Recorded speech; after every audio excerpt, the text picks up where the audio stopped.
What's going on? It's good to see you. It's really good to meet you finally, you know. Yeah, we've talked, but this is the first time ever sharing space. Yeah, like definitely. being in the same place at the same, that's crazy. And right I feel now, like I've known you. in Montreal. Yeah. They always ask me, Ali, what you so angry for, man? Why you always so upset? So we're in Montreal right now at the Phi Centre. It's a really great place, actually. And you're on tour. It's called the Home Away from Home tour. Is that correct? Why'd you call it that? Is there a reason? Your home away from home. Yeah, so I built my career touring. Okay. You know, Atmosphere and Tech Nine. I think the two of them really, and the Living Legends had something to do with that too. Like really set the tone for how to tour as an independent hip hop artist. And it was like 3 different approaches. So Living Legends were partying. Like they were like rap stars on a just different scale. Right, but like right. they were like living it, you know what I'm saying? In their head, they're all grown, married gentlemen now with families and stuff, most of them.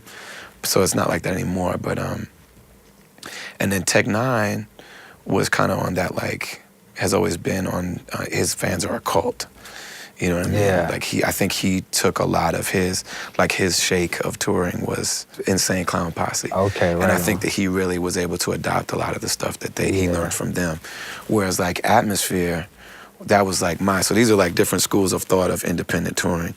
Atmosphere was my introduction into touring, and they learned a lot of what they got from like indie rock and punk. And it was that kind of ethic, and like you go to a city 3-4 times a year, you play little shows if you have to, you meet your fans, the shows are mad cheap.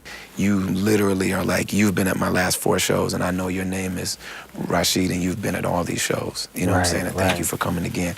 And how's your, you know what I mean? Knowing them.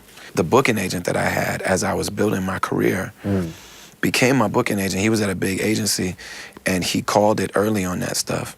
Like he knew that that was the future of that. And so he ended up working with Wiz Khalifa, and Wiz built his career like that. Mac Miller, Yellow Wolf, and that guy is actually Macklemore's manager. So like this dude that like worked really closely with us, like applied that to all of these guys who have been able to take it, you know, to a much bigger level, more prominent level than we did. But I just kind of got away from that. Like I did that for a long time, and then, you know, I started getting invited on like Rock the Bells tours and like, you know what I'm saying? Like I started just doing like industry stuff. Right. And I was like, man, I really just want to be in a room with my fans again. Like I really missed it. It's time to get back to your roots. Yeah, and it's good too because I don't have new music out, so we went back to the small club. Like I had graduated to the big club in most cities. Right. So it's like definitely an ego check for me too, like, to come back like years after having released new music and be like, yeah, you're not in that 1,000-room venue this time. Now you're in the 300-people venue. Right, where your butt just got stuck with gum on the back of it. Right. Yeah, this is like super clean. Like this place was like steam blasted clean, you know. Yeah, it is. But we've been playing in those little clubs again that I came up on. And so it's a 360. Yeah. Come on, let's go. Welcome to the United Snakes, land of the thief, home of the slave. Grand Imperial Guard, where the dollar is sacred and proud. Let's do this for real, come on now. Smoke and mirrors, stripes and stars, stoning for the cross in the name of God. Bloodshed, genocide, rape and fraud, written to the pages of the law, good law. The cold continent latchkey child ran away one day and started acting foul. King of where the wild things are, daddy's proud, cause the Roman Empire done passed it down. There's been much talk recently about white supremacy and more specifically white privilege. Jon Stewart recently approached Bill O'Reilly and gave him an explicit explanation of what Give him some bars. Right, bars. He spit bars. Right. The black community is my community. That's who raised me. Right. You know what I mean? And so that's who I care about. And everybody whose hearts are really with justice and with human dignity. I think we got to be careful, man, when certain things get brought into the broader conversation that, you know, white supremacy and all forms of domination, they're masters at shape-shifting. And so to talk about white supremacy used to mean the interview's over. that term alone was like, that meant you had to be a skinhead with a swastika and a hood and a burning cross. And if you weren't that, then white supremacy was not even a conversation. Now that it's becoming one, I'm starting to get leery of it.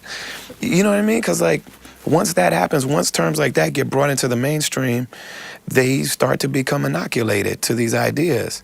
And so, you know, we have to be creative too about pinpointing specifically what we're talking about. But I think, so overall, I think it's a good thing that the doctrine of white supremacy, because the term racism is just too anemic. It's not specific enough. Right. It becomes so watered down that we think it's a person being mean to another person. You know what I'm saying? And that's racism to us. And so we believe it, like now there's a term, you know, reverse racism, as if you being mean to me is equal to like 500 years of mutilation and murder and systematic stuff, you know what I'm saying? So like bringing white supremacy into it to talk up specifically about the doctrine we're talking about is a good thing, but I just think we have to be we gotta watch what happens now. Because every time something new gets brought into the conversation, it starts to get sanitized. As Dr. West says, you know, they always say that about Dr. King. Murder, kill, death and destruction, a cap get peeled. Armor heal, destroy and rebuild. Shots still ring out and blood still spill. Murder, kill, death and destruction, a cap get peeled. Armor heal, destroy and rebuild. Shots still ring out and blood still spill. I'd like to know how these topics, and like as you said, you spent a month with your wife in Oakland studying Islam, how that fits into your life as a star, as a musician. Are your fans receptive? Have you found a way to meld that into your art and music making?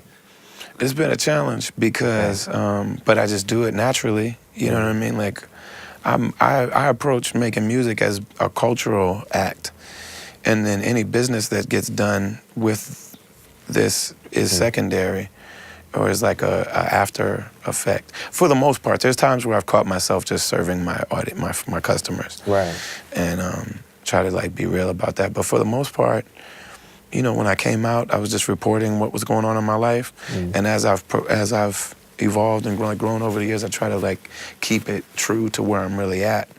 And so when I became like an organizer, so I had albums like when most of my fans became fans of mine, I was really on like autobiographical mode, because I was like just went through personal struggles and stuff like that.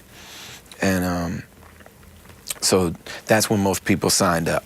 Like, okay, this is music about him being homeless with a son and going through a divorce and his struggles in life, and he overcame them. And that's when most people were like, sign me up for this Brother Ali thing.